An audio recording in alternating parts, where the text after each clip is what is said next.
Hi everyone, it's Sarah and welcome to my crochet channel. Today's video I'm going to show you how to crochet a star that can also be a snowflake. It has 8 points and it's just lovely and simple. And you can also use it as a tree topper by making 2 of them and attaching them together so that it slides onto the top of your tree. They make great doilies. Put a candy dish on. You can hang them up and make buntings. Lots of decorating ideas for these snowflakes. They're a great size. From point to point across, they measure about 6 inches. And I just love them. This one is made with the sparkle blue. This one is made with the sparkle silver. And this one is just made with gold. And so you can make them look like a star or a snowflake, whichever way you're decorating for the holidays. Now you can find this free crochet pattern on my blog, and I'll put that blog link down in the notes underneath this video. To make a star or snowflake, you're going to need some yarn, and I'm going to be using this yarn today. I love this yarn metallic. It's an ivory color and it has a gold strand going through it. You can use any medium weight or worsted weight number 4 yarn for this project. You can also use a cotton or a cotton blend if you want to. Now these can be used as washcloths as well. They make wonderful decorative washcloths for your bathroom and kitchen during the holidays. And I do suggest if you're going to make them for washcloths that you make them out of cotton. But anything else can be made out of acrylic or acrylic blend. You're going to need about 3 ounces of yarn, and that's estimating just a little bit high. Now, you're also going to need a 5.50 millimeter crochet hook. You'll need a needle to weave in those ends, and you'll also need a pair of scissors. To start our star or snowflake, we're going to begin with a slip knot, and we're going to chain 4 chains.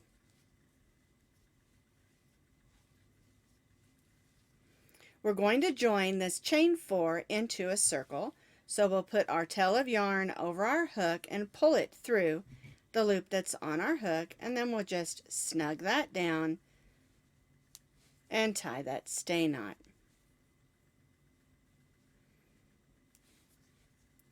We'll put our hook in the circle and chain 2. This chain 2 counts as 1/2 double crochet, and we're going to stitch 7 more, so we have a total of 8. Yarn over, go in, pull up a loop, yarn over, and go through all 3 of those chains. So that's 2, 3, 4, 5, and you'll notice I'm stitching over my tail of yarn, and that's so I can close this hole up when I'm finished. So that's 5, 6, 7, and 8. Our chain 2 counted as our first half double crochet. So that's 1, 2, 3, 4, 5, 6, 7, and 8. We're going to join to that chain 2 with a slip stitch. And we're going to chain 3. We're going to turn this over and gently pull on that string to close up that hole. And then we'll go ahead and take our needle and weave this in. You don't have to do this right now. If you don't want to, you can do it at the end. I like to just go ahead and do it and get it over with, because I'm going to have to weave this in anyway, so I might as well just take care of it and close up that hole at the same time. Alright, so I'll go ahead and clip that. And so row 1 has 8 half double crochets, join with the slip stitch, and chain 3. For row 2, we want to begin with the chain 4. We've already chained 3, so let's chain 1 more. This chain 4 counts as a double crochet, chain 1. We're going to double crochet in the same stitch as our chain 3, and then we'll chain 1. And what we're going to be doing is placing a V-stitch, which is a double crochet, chain 1, double crochet, and then we'll chain 1 in each of those 8 stitches. We've already done the first, so we'll go in the next one.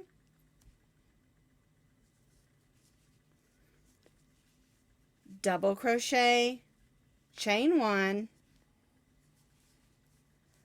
double crochet, chain 1. So we're placing a V-stitch, chain 1 in each of the stitches.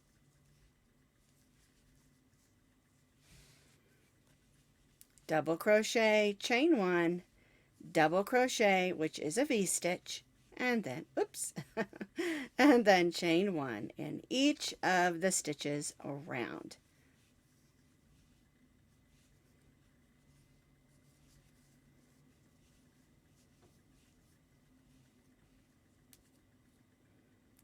Double crochet, chain 1, double crochet, chain 1 in each stitch around, and then we'll join back to our chain 3.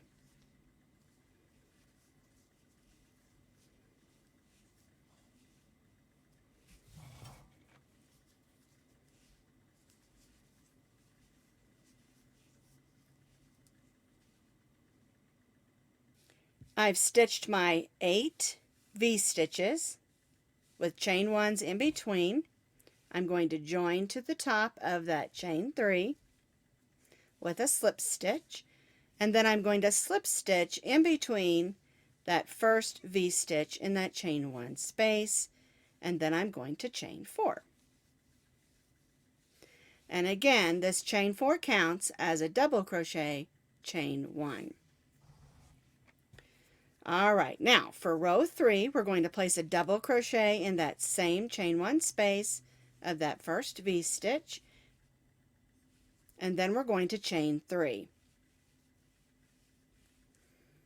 We'll go to the next V-stitch and stitch a V-stitch, double crochet, chain 1, and double crochet, and then we'll chain 3. And then we'll repeat this, working all the way around, stitching a V-stitch in each of the V-stitch, and chain 3 in between. V-stitch, which is double crochet, chain 1, and double crochet in the chain 1 space of the V-stitch,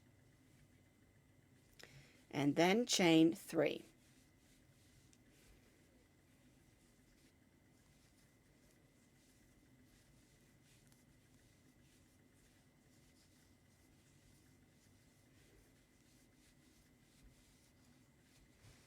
And then we'll join back to our first chain 3.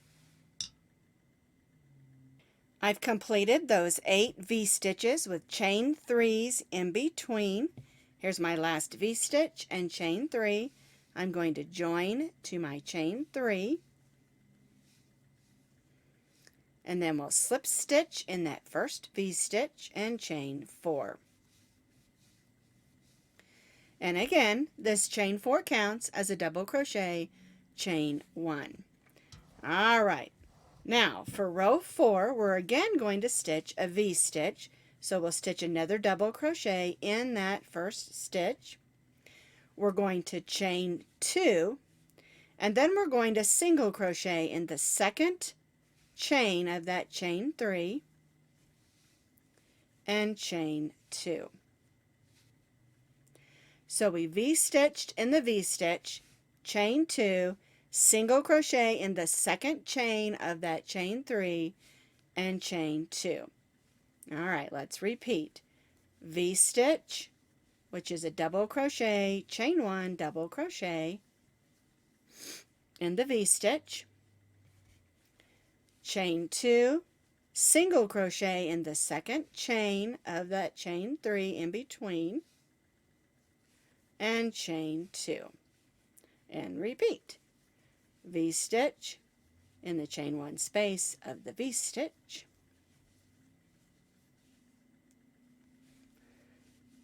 chain 2, single crochet in the second chain, chain 2. And you'll notice that it's bringing it in just a little bit, and that's beginning to form the star shape. V-stitch in the chain 1 space of the next V-stitch, chain 2, single crochet in the second chain, and chain 2. And then we'll continue to repeat this all the way around and join back to our chain 3.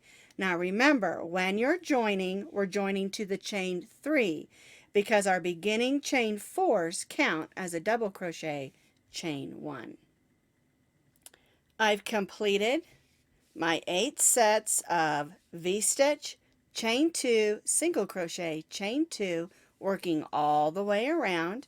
Here's my last V-stitch, chain 2, single crochet, chain 2, and we're going to join to the chain 3 with a slip stitch. Then we'll slip stitch in that chain 1 space of the first V-stitch and chain 3 and 4. Now, we're always chaining 4 for our beginning chain because it's going to count as a double crochet chain 1. We're going to double crochet in that chain 1 space again. And we're going to be repeating similar to what we just did. We're going to chain 3. We're going to single crochet in the single crochet, and then chain 3. So we're stitching a V-stitch, chain 3, single crochet, chain 3. Where on the previous row we chained 2. Alrighty, so V-stitch in the chain 1 space of the V-stitch,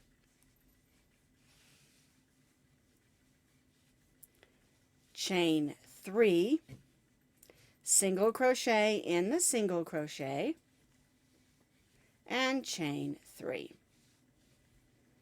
V-stitch in the next V-stitch,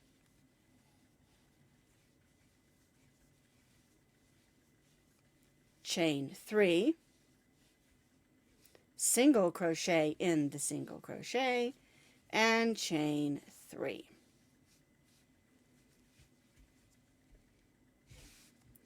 And we'll repeat this, working all the way around this row. V-stitch in the V-stitch, chain 3, single crochet in the single crochet, and chain 3. And by now you really should be starting to see the shape of the star or the snowflake, whichever you're making. We'll continue this repeat all the way around, join back to our chain 3. So I've completed my row stitching my V-stitch in my V-stitch, chain 3, single crochet in the single crochet, chain 3. And although it looks very lovely, it doesn't really look like a snowflake yet, or even a star. And so at this point, I'm going to show you how to make those pointy edges so it looks like a snowflake or a star. I've joined to my chain 3. I'm going to slip stitch in the chain 1 space, and I'm only going to chain 3. All right, and now I'm going to chain 4 more.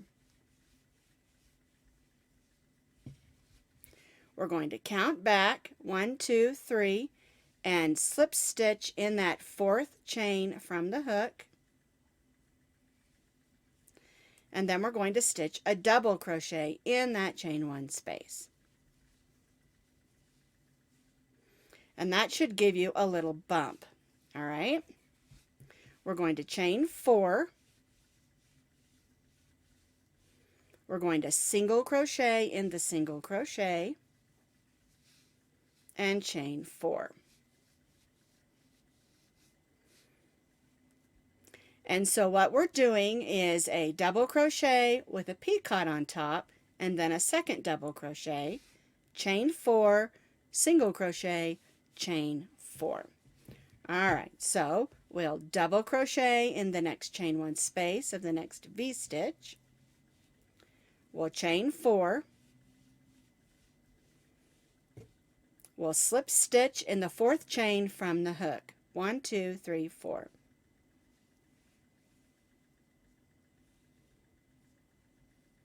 Then we'll double crochet in that same chain 1 space and chain 4. And see that little bump that it gives us for our star or our snowflake? Single crochet in the single crochet and chain 4. Whoops. 1, 2, 3, 4. And we'll repeat that. Get some more yarn out here. Double crochet in the chain 1 space of the next V-stitch. Chain 4. Slip stitch in the 4th chain from the hook. And double crochet in that chain 1 space of that V-stitch. Chain 4. And see how that's starting to get those little bumps? Makes it look like a star or a snowflake. All right, single crochet in the single crochet and chain 4. And also by single crocheting here in these centers, it brings that in so we have a nice pointed star or snowflake. All right, let's do another one just to make sure you know how to do it. We go in, pull up a loop, yarn over, finish our double crochet. We're going to chain 4, slip stitch in the 4th chain from the hook, and stitch another double crochet in that chain 1 space and chain 4. Single crochet in the single crochet and chain 4. Double crochet, chain 4, slip stitch in the 4th chain from the hook, and stitch another double crochet in that same chain 1 space and chain 4. And you can see the points of the star or the snowflake. We'll continue this on around and we'll join back to our chain 3. I've completed my 8 points, double crochet, picot, double crochet, chain 4, single crochet, and chain 4. I'm going to join to the chain 3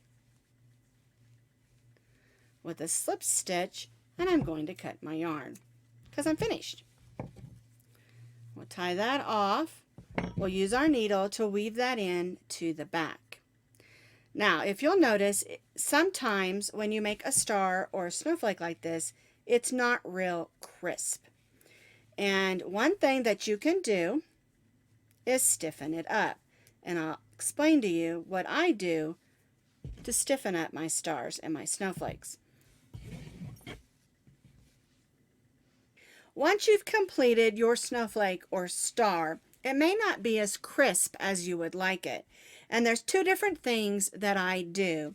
If I'm going to use this as a doily or something like that that's going to sit flat, I'll spritz it with a little bit of water.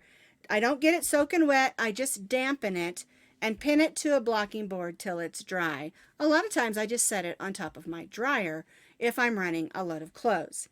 Another thing that I do, if I want to hang it up, maybe hang it on the tree or use it as a decoration that's hanging, or I just want it to be a little bit crisper, I'll use half Elmer's glue, or what they call white school glue, and half water. I'll mix that up and then I'll put this in it and do the same thing, stretch it out on a blocking board. Then after I unpin it, it's nice and stiff and I can use it for decorations. One thing to keep in mind, if you do the 50-50 white school glue and water, your blocking board's going to get sticky. And so after you pull it off, once it's dry, make sure it's completely dry. Make sure you wash that blocking board before you use it again. So here are the 4 snowflakes or stars that I made. And you can use it for a star or a snowflake. It doesn't matter. It's just a great pattern that has lots of different uses. Doily, washcloth, decoration, tree topper, whatever you want to use it for.